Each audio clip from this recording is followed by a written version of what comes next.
નમસ્કાર,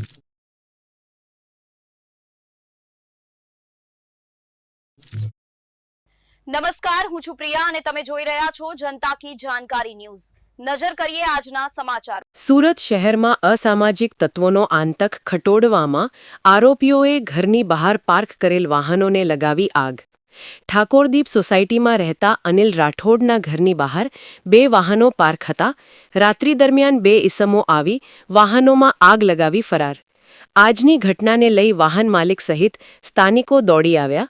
આગ પર પાણીનો મારો ચલાવી આગને કાબૂમાં લેવાનો પ્રયાસ કર્યો। આગની ઘટનામાં બંને મોપેડ વાહન બળીને ખાખ। મોપેડ માલિકે ખટોદરા પોલીસ મથકે ફરિયાદ નોંધાવી। ખટોદરા પોલીસે સીસીટીવી ફૂટેજના આધારે 2 ઈસમોની અટકાયત કરી। આરોપીઓએ જૂની અદાવત રાખી વાહનોમાં આગ લગાવી હતી। પોલીસે આરોપીઓ વિરુદ્ધ ગુનો નોંધી કાર્યવાહી હાથ ધરી છે। રિપોર્ટર સુનિલ ગાંજાવાલા, સુરત। ખતોદરા પોસ્ટેના ઠાકોરદીપ સોસાયટીમાં એક ફરિયાદીએ તારીખ 7/12ના રોજ એક ફરિયાદ આપેલી, જેમાં તેના ઘરની બહાર પડેલા તેના 2 મોપેડોને આગ લાગી ગયેલી હતી, જેના આધારે પોલીસે જાણવાજોગ દાખલ કરી અને તપાસ ચાલુ કરી।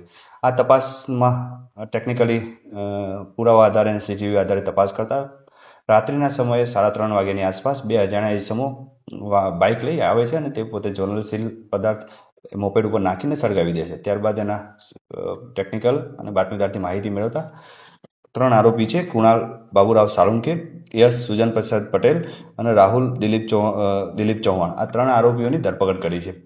તપાસ દરમિયાન માલુમ પડ્યું છે કે રાહુલ દિલીપ ચૌહાણને આ ગુનાના ફરિયાદી સાથે અઠવાડિયા પહેલા અણબનાવ બનેલો હતો, તેના આવેશમાં આવી અને આ કૃત્યને કરેલું છે। ટોટલ 3 આરોપીની ધરપકડ થઈ છે। 3 આરોપીઓને ભેગા મળી કાવતરું કરી અને બંને મોપેડોને સળગાવી દીધેલી હતી। તેને એક્ટિવા અને સુઝુકી એક્સેસ આ બંને નુકસાન થયેલ છે।